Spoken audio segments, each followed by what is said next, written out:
자, 빗지 선택의 기본 환경에 대해서 짧게 설명드리겠습니다. 빗지가 들어가고 제로 쿠션, 그리고 그 속에 도래가 들어가겠죠. 목줄 약 3.5에서 4m 정도를 사용합니다. 자, 빗지를 썼으니 밑에는 제로 쿠션 밑에 비봉돌, 그리고 바늘위에 약 1m 정도의 G2 봉돌 정도 하나를 물린 채비를 기본 채비라고 생각하겠습니다. 자, 그리고 매듭이 들어가겠죠. 자, 감성돔 낚시 비조법에서 빗지를 쓰는 사용 환경, 우리가 첫 번째 수심을 이야기할 수 있겠는데요. 수심은 작게는 약 4에서 한 8m 정도에서 여러분들 가장 많이 사용하고 적당하다고 할 수 있겠습니다. 자, 4에서 8m 정도면 한 6m 수심대로 우선 이야기를 한번 해볼까요?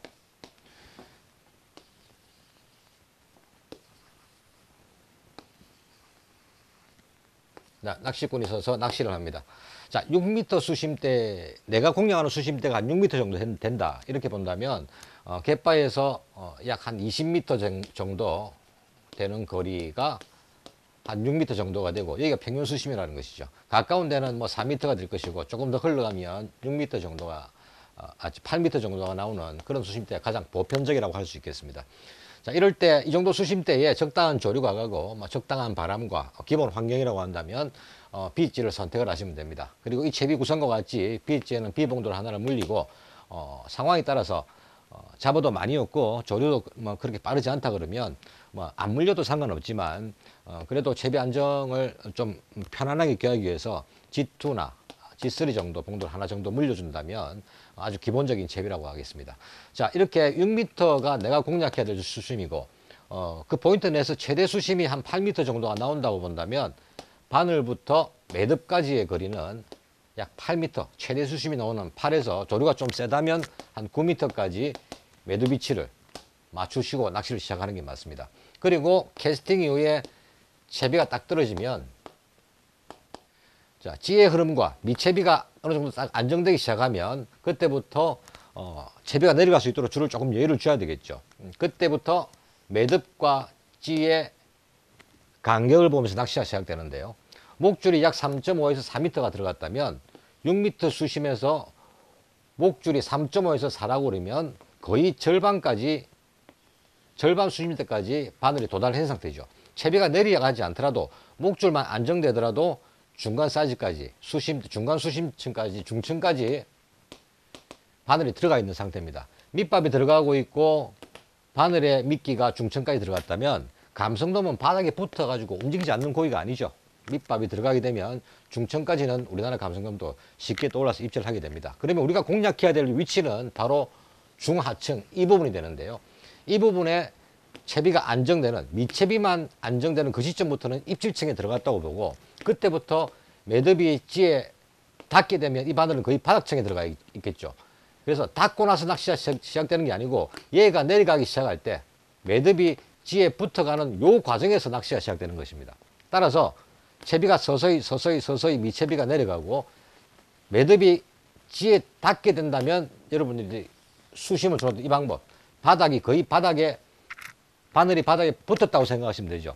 바늘이 바닥에 붙어 있는 상황보다는 차라리 떠 있는 게 훨씬 입질 확률을 높일 수가 있습니다. 따라서 매듭이 쭉 찌에 닿는 순간이 되면 마음속으로 한 10번 정도를 헤아리고 매듭을 한 1, 2m 낚싯대를 살짝 들어서 다시 한번 쭉 뽑아준다면 바닥 가까이 붙어 있는 바늘은 또 쭉 올라와서 천천히 비조법, 이 저부력이 가지고 있는 밑채비의 비중으로 천천히 이 중층을 밑밥 뒤 속에서 오르락 내리락 하면서 주변 감성돔의 관심을 불러일으킬 확률이 높아지는 것이죠. 따라서 수심 4에서 8m권을 공략하고 기본적인 환경이라면 말씀드렸듯이 공략하고자 하는 수심층 중에서 제일 깊은 곳에 매듭의 위치를, 바늘에서 매듭까지의 수심을 맞추고 빗지 밑에는 제로 쿠션과 비봉돌 한 개를 물리시고 상황에 따라서 G2에서 G3 정도의 작은 봉돌을 바늘 위에 약 1m 정도 거리에다 위치해 주시는 것이 가장 기본적인 채비라고 하겠습니다. 자, 물론 기상이 너무 좋고 조류도 아주 찬찬히 가고 그런 상황이라면 뭐 비치 하나 가지고 10m 넘는 권역까지도 충분히 공략할 수 있겠지만 그냥 기본 비치가 가지는 기본 환경이라고 보시면 이해가 쉬우실 것 같습니다. 다음은 비비치 선택의 기본 환경에 대해서 한번 알아보겠습니다. 자, 비비치가 들어가고요. 똑같이 제로 쿠션이 들어갑니다. 그리고 도래를 사용해서 채비를 맞추면 도래는 제로 쿠션 속으로 쏙 들어가서 안 보이게 되겠죠. 찌와 제로 쿠션으로만 채비가 완성되는 아주 깔끔한 채비가 됩니다. 그리고 빗지와 똑같이 약 3.5에서 한 4m 정도의 목줄을 사용을 합니다. 자, 비빗지는 B는 B봉돌 한 개가 들어간다 그랬죠. 제로 쿠션 밑에. 비빗지는 제로 쿠션 밑에 B봉돌 두 개를 붙이셔도 되지만 실제 사용에서는 B 플러스 마이너스 B 플러스 마이너스 B 두 개를 달아도 되지만 실 사용에서는 3B 봉돌 한 개를 다는 것이 채비가 훨씬 깔끔해지고 채비 운용이 조금 더 쉬워집니다. 따라서 저 같은 경우는 BBG를 사용할 때는 3B 봉돌, 마이너스 3B 봉돌 한 개를 제로 쿠션에 붙여서 답니다. 그리고 바늘 위에 약 1m 지점의 상황에 따라서 G1에서 G3까지의 봉돌을 현장 상황에 따라서 달게 됩니다. 자, BBG는 어떤 수심대에서 제일 먼저 선택을 하게 되느냐? 약 6에서 10m권의 평균 얕다고는 할 수 없고 조금 깊어지는 수심대 그 정도라고 판단하시면 되겠습니다. 자, B지가 4에서 한 8m권이라 그랬는데요. 자, 8에서 6이면 약간 중첩되는 위치도 존재하게 되겠죠. 자, B지는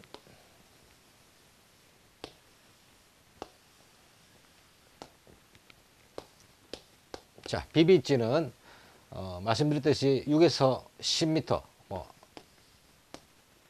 기준점을 한 8m로 잡아보겠습니다. 수심이 깊은 데는 한 10m까지 나오고 가까운 데는 또 한 6m까지 밖에 되지 않는다. 자, 이런 경우 비치와 똑같습니다. 캐스팅 이후에 채비가 안정되고 나면 중층이라고 하면 약 4m 정도가 되겠죠. 미채비가 딱 안정되고 나면 벌써 중간 수심층까지 미끼가 내려가게 됩니다. 자, 이 상황부터 낚시가 시작되는 걸로 보시면 되겠죠. 비치 설명과 동일하다고 보시면 되겠습니다. 그리고 채비가 천천히 내려가서 매듭이 찍 닿게 될 때는 바늘은 거의 바닥층에 달랑말랑 하는 상황이 됩니다. 그 상황에서 마음속으로 한 10번 정도 헤알린다 생각하시고 한 10여 총안 입질이 없을 때는 매듭을 한 1, 2m 쭉 뽑아서 다시 중하층에만 채비를 흘리신다 생각하시고 본인이 던지는 밑바퀴 산을 잘 하신다면 감수동이 몇 마리 들어오는 상황이 된다면 분명히 입질받을 확률을 아주 높일 수 있는 그런 상황으로 보겠습니다. 자, 비지가 4에서 8m 정도의 수심대에서 가장 많이 사용되고 BBG는 6에서 10m 정도 약간 중첩되는 부분이 있습니다. 그거는 현장 상황에 따라서 선택하시면 되겠습니다. 그리고 중요한 것은 BBG를 선택하실 때는 제로 쿠션 밑에 B봉돌 두 개를 다셔도 되지만 이런 경우 3B 봉돌 한 개로서 채비 균형을 잡으시는 게 채비 운영에는 조금 더 부드럽게 운영하실 수 있는데 도움을 줄 수가 있습니다. 그리고 B지와 마찬가지로 캐스팅 이후에 미채비가 안정되고 나면 바늘은 거의 중층, 입질층에 도달하게 되고 그때부터는 매듭이 닿고 나서 기다리는 반유동 낚시가 아니고 매듭이 닿고 나면 뽑아주기, 닿고 나면 뽑아주기를 반복하면서 본인의 바늘이 어디에 있다는 것을 정확하게 알 수가 있죠. 채비 구성상. 그래서 중하층을 집중적으로 오르락 내리락 하면서 밑바퀴 속에서 확률을 높여가는 그런 채비 운용으로 생각을 하시면 되겠습니다. 자, 이번에는 BBBG의 선택 기본 환경에 대해서 한번 알아보겠습니다. 자, 채비의 구성 자체는 B와 BB와 맥을 똑같이 합니다.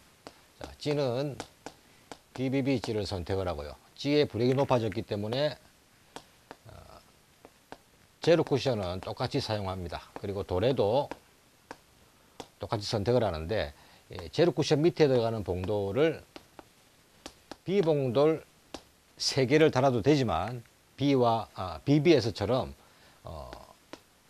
원활한 채비 구성과 또 채비 운용을 위해서는 4B 봉돌 1개를 다는 것이 저 같은 경우는 채비 운용에 도움이 확실히 됐습니다. 그리고 목줄은 약 3.5에서 4m 정도를 사용하게 되고요. 그다음에 바늘이 1m 정도의 상황에 따라서 G1에서 G3까지의 봉돌 1개 정도를 물리는 게 채비 운영이 아주 원활했습니다. 자, 그러면 BBBG는 어느 수심대에서 사용을 하는 게 효과적이냐? 약 8에서 한 13m 정도의 비교적 깊은 수심대를 공략할 때 확률이 높다고 볼 수 있는데요. 자, 공략하는 채비 운영의 틀 또한 B와 BB와 크게 다르지 않습니다. 자, 8에서 13m 우리가 공략하고자 하는 기본 수심대가 10m라고 가정을 하면 그 중에서 제일 깊은 데가 약 13m 수심이 나오고 얕은 가까운 데는 한 8m 정도가 나오는 아주 보편적인 환경이죠. 채비 캐스팅을 하고 목줄 약 4m가 안정이 되고 나면 이 바늘부터 매듭까지 그리는 공략하고자 하는 포인트에서 제일 깊은 수심대 13m 정도에 맞추는 게 좋습니다. 이렇게 하고 목줄 약 4m가 안정되고 나면 자, 4m가 안정되고 10m의 절반이 되는 한 1m 정도만 매듭이 지에 가까이 붙더라도 1m만 채비가 더 내려가더라도 바늘은 중층 이하를 지나면서 입질층 안에 들어가게 되죠.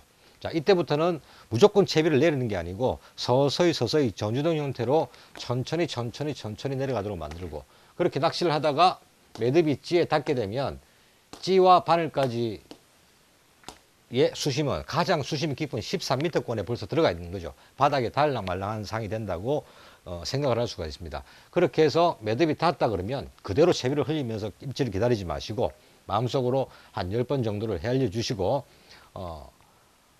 입질이 없을 경우 이 매듭을 한 1, 2m 정도를 쭉 뽑아냅니다.